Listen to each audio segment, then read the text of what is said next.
Hi Glasgow. As Robert said, I'm with a group Expose Scotland. Can I just clear something up, guys? Laura just messaged me there and said she's been getting messages all day that she's left Expose Scotland. Laura's very much a part of Expose Scotland for everybody. Laura will be here next week and she's going to tell you Kay's story about the Four Corners in Glasgow. Kay was a young girl who fell victim to a grooming gang in Glasgow city centre.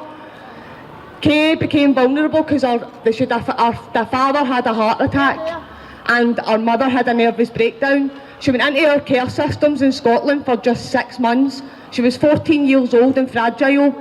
She fell victim to a grooming gang in that care home in Scotland, and then she found herself trafficked across flats across the whole of Scotland, flats across Edinburgh, flats across Glasgow city centre and flats in Ayrshire by a grooming gang that operates at Glasgow's Four Corners. They've operated in Glasgow for 20 years plus. Nobody has dealt with this. And 15 years ago, we now have a Muslim grooming gang who's came into Glasgow. This grooming gang is really serious. The Scottish public, the Scottish Government and the police and Police Scotland have been keeping this hidden from the Scottish public for 11 years now.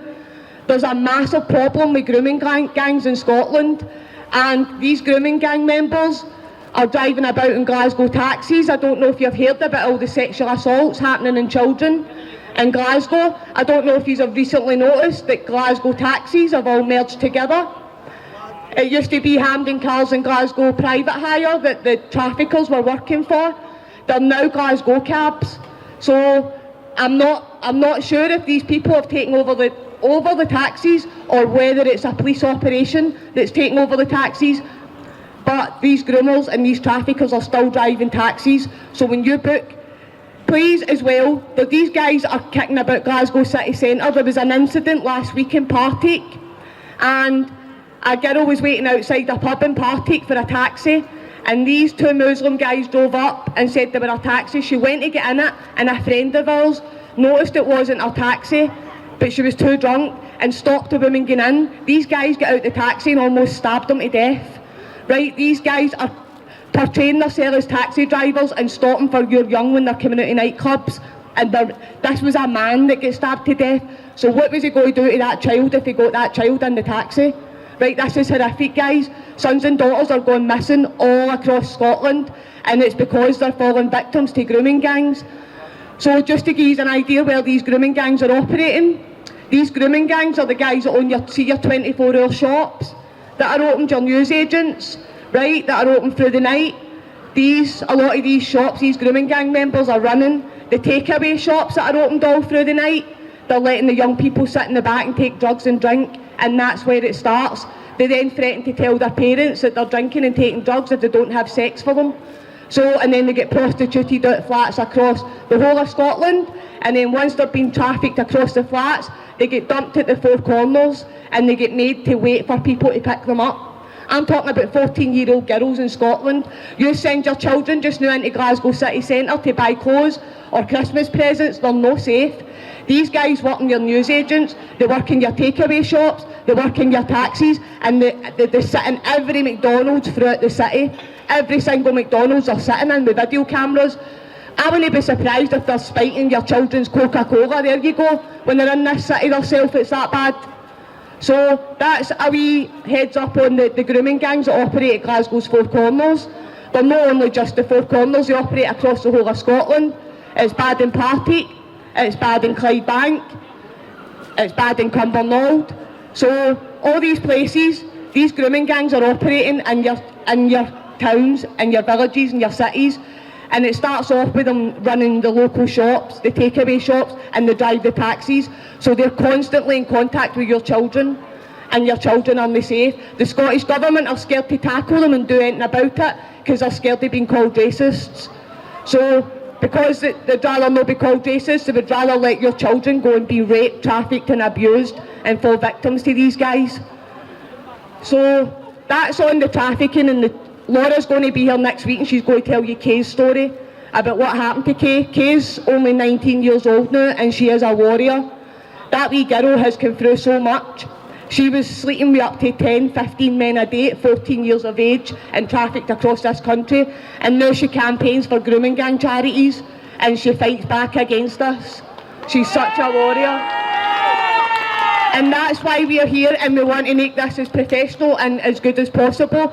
We want to make this a safe space for people that's getting injustices. If you've been victim to these grooming gangs, we want to give you somewhere you've got a voice. You've got a voice where the local authorities and stuff silence you. Well, we're going to give you a platform for a voice on our YouTube channels, on our Expose Scotland channels, on Anti-Corruption Scotland, on Robert's website. We'll give you a platform to tell your story and to tell the truth, because our local authorities and our government won't. They're hiding it. And I want to just move on to the sex education programme in your schools. There's a sex education programme being created in schools by the Scottish Government. This is really sinister. This is a global sex education programme created by the United Nations, and it was created in 2009, and all the world leaders across the world agreed and shook hands and signed contracts to implement this into schools for 2020. Last year it hadn't been implemented in schools across the world. The whole world went into lockdown. It wasn't because of COVID. While we were in lockdown, every single government across the whole United Kingdom was sitting in talks about changing legislations and laws to incorporate a sex education policy into your schools. Now I'm going to tell you a wee bit about this sex education programme. It was created by UNICEF and the World Health Organization, and they've got the framework and the policies and the guidelines for your schools to teach it.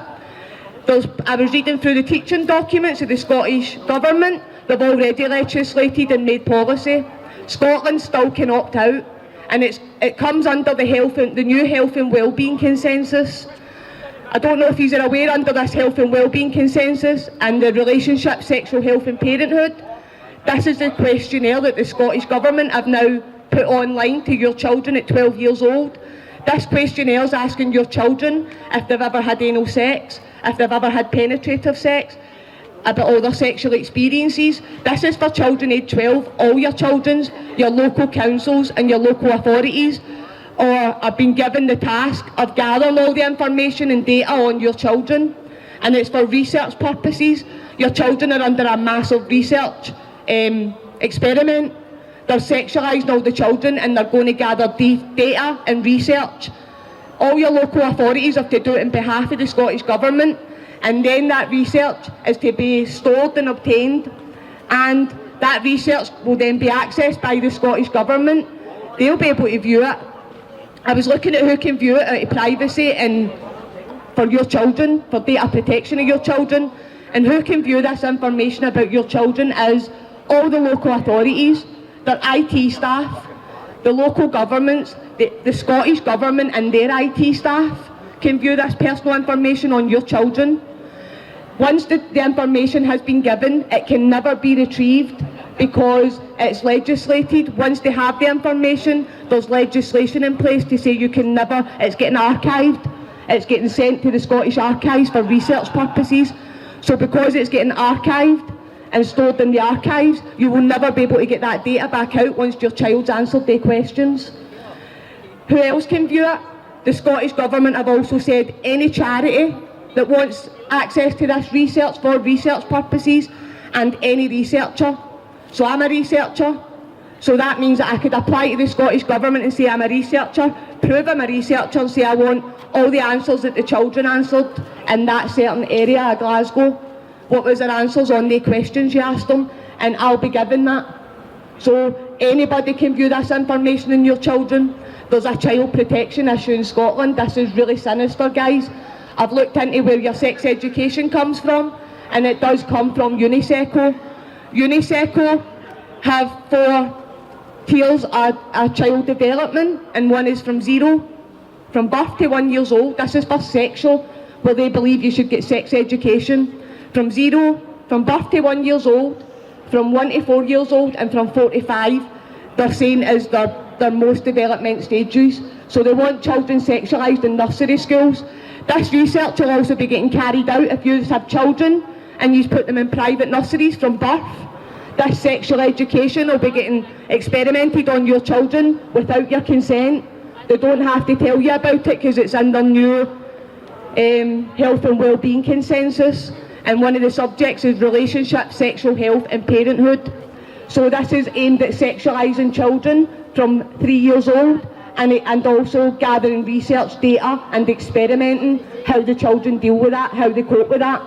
Well, we've just been through a pandemic, and your Scottish Government plan to corrupt the minds of every child in Scotland. They plan to give them confusing subjects that they can't understand. They plan to sexualise them. They plan to have them experimenting, and they don't think that they need to ask the Scottish public.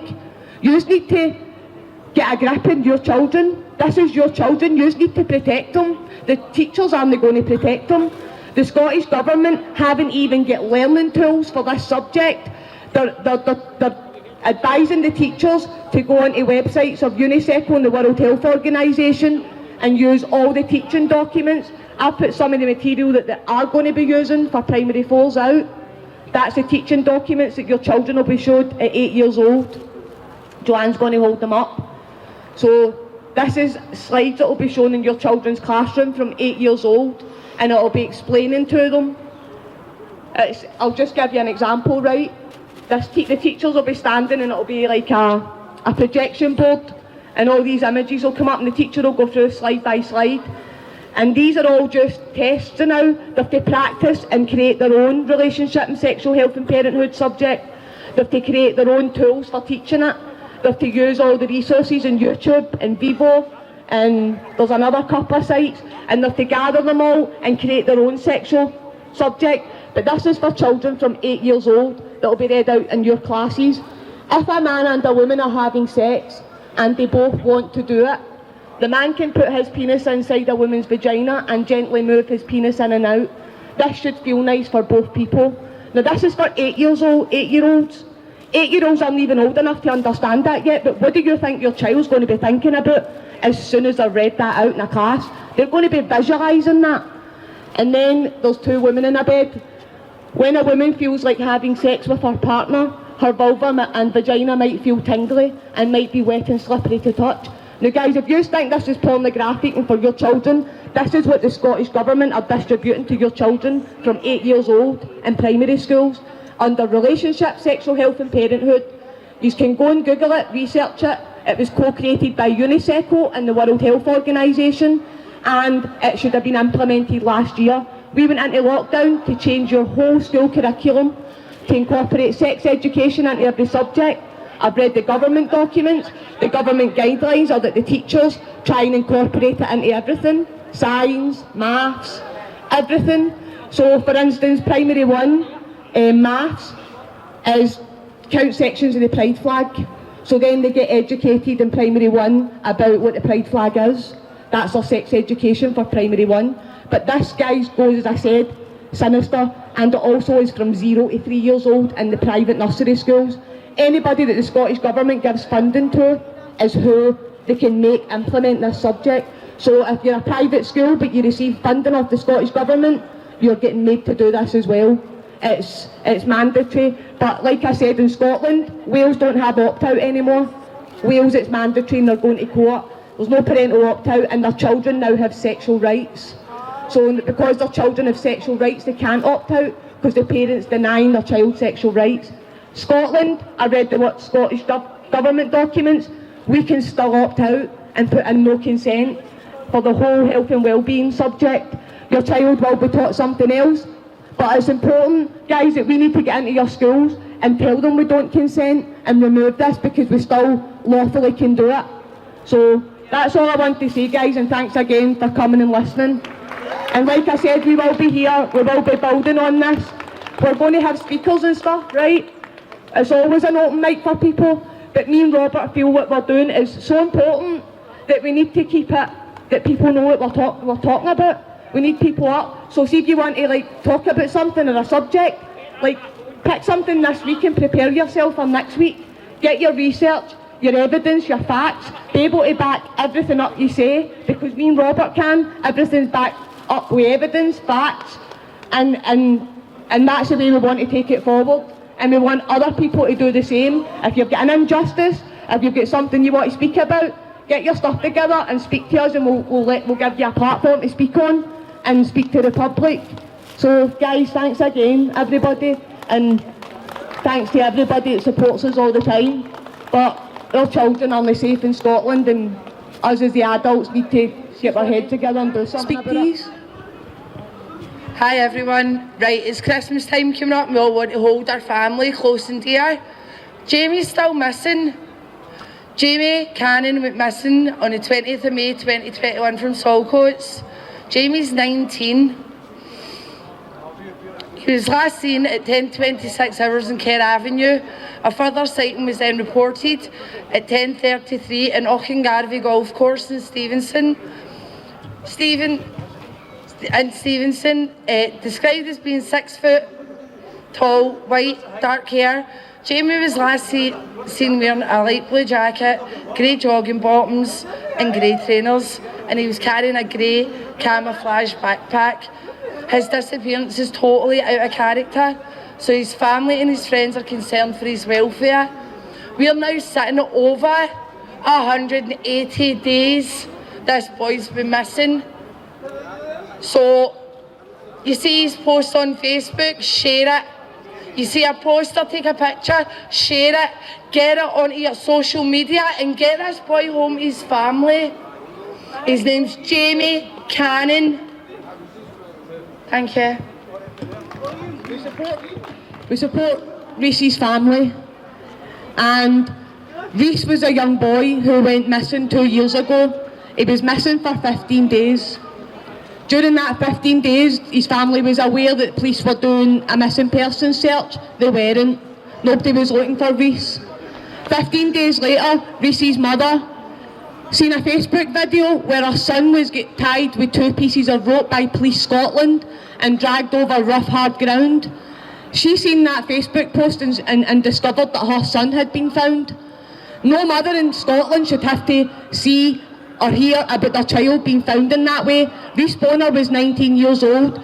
Police Scotland, not only did they not create a crime scene for that young boy, they did not treat it as suspicious. He was missing for 15 days. He turned up half naked with just wearing his boxer shorts and under suspicious for missing.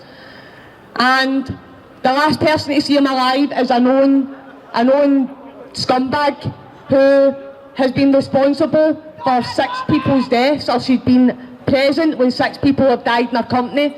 She's known for drugging people, poisoning people, and she was the last person to see Reese alive.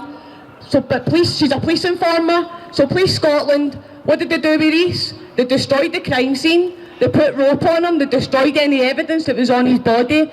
2 years later, and that family has still no answers to how their son died, how their grandson died. Police Scotland will not answer any questions. Police Scotland still won't tell them where they found the body. They can't even go visit where their loved one was found because Police Scotland won't give them coordinates. Police Scotland are doing nothing. Stephanie's been in the newspapers numerous times screaming for justice for her son. This family can't rest, and this is why we're out here fighting. There's so many injustices, so many children turning up dead across Scotland and their families don't get any answers, and our systems, our police cover it up. Our police aren't there to cover stuff up. Our police are supposed to be there to protect us, protect our children and find us answers where we can't find them. We shouldn't have to get out in the streets and fight for answers to crimes that have been committed against people. That's what we're supposed to pay the police to do, and that's why we're highlighting the fact. Police Scotland, every single day last month, there was a member of Police Scotland in the courts getting charged with child sexual offences, with downloading images of children, with raping women, with raping children. Every single day last month, there was a member of Police Scotland in that court. Some of the stories and the headlines are there. Your children are only safe, and they're only safe for our police. Our police prey on vulnerable teenagers of these grooming gangs. Our police drive them about and escort them. We're not safe. We need the people to stand up and get answers for the people that are fighting injustices every day. And that was Ian Livingston needs to be held accountable. Ian Livingston's our Chief Police of Scotland, and he's done nothing for the people of Scotland, nothing for the families and with the heartaches that they're facing every day. Nothing for the children that are out there getting preyed upon, that are getting groomed to deal drugs, to have lives of criminals. Now our children are out there running about vulnerable now, and there's groomers out there grooming them to sell drugs for them. Then they end up prostituting them out in sexual exploitation. These children don't choose that life. Somebody should be out there protecting them, and it should be our police. It should be our police. Our police can watch this city and the CCTV, yet they can't turn up when there's a child being exploited. Where are they? They're watching it. They're watching it for years, but they can turn up when my boy goes in the town for his clothes, and if they can jump out and scare him, so they know my boy's in the town, so they know all the children are being raped in. It's just sickening. Right, we need to wake up in Glasgow. Your children aren't safe. So, and I've got one more. We also support Nora. Nora can't be here today, and it's justice for Johnny. Johnny Conley is another young man that they have no answers for. So 2 years ago, on the 15th of July, Johnny was making his way through Glasgow city centre. He had a discrepancy with his wages and they wound him up. Johnny had mild learning difficulties and his work took the mickey out of him. It was a pub at the bottom end of this street. So, Park Lane Pub kept saying to Johnny to come for his wages, but it was a bank holiday. And Johnny was only in this city because of them. Johnny never ever made it home. Johnny met up with friends for a drink that night, and then he was making his way home through Cowcaddon's underpass, just at the top of the city here. Johnny was attacked there. His mum's not been able to say anything because it's still an investigation, but Johnny had injuries to his head and his body, and he bled on these stairs. And then he made his way up and he was found 8 days later in Spears Wharf Canal. So nobody's aware how Johnny ended up in the canal, what happened, but he was attacked before he ended up in there. Nora, like Stephanie, has no answers. It's 2 years on and she doesn't know how her boy died. She's no cause of death for her boy, she has a line through cause of death. That's unacceptable. That is unacceptable. They're our children. Like, we have a right to know what happened to them. We have a right to an investigation. We have a right for the police to do their job, but they're not doing it. So that's Johnny, and we've also got information there for Reese and Johnny. If anybody's seen anything or anybody wants to take it and put it somewhere to raise awareness, then we just need answers for these families, guys. So